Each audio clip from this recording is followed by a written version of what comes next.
In this tutorial, you will learn how to install and use the dispenser option. Locate the two mounting screws on the bottom of the printer.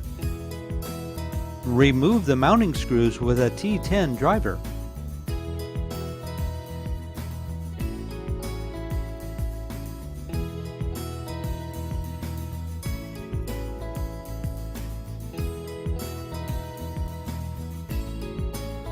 Pull down on the front bezel to remove.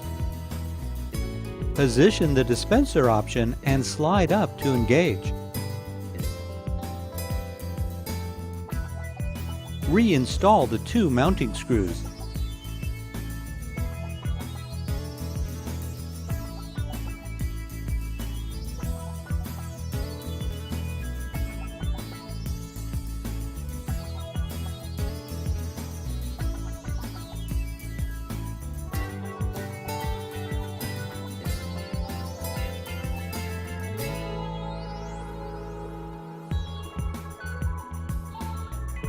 Power the printer on.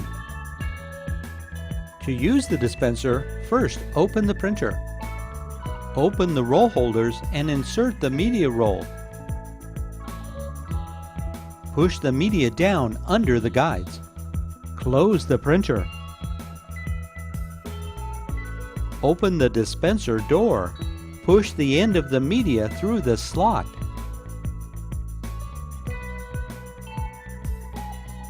Close the dispenser door. Press the pause button once to exit pause mode. When ready, press the feed button to verify proper operation. Tear off the excess liner.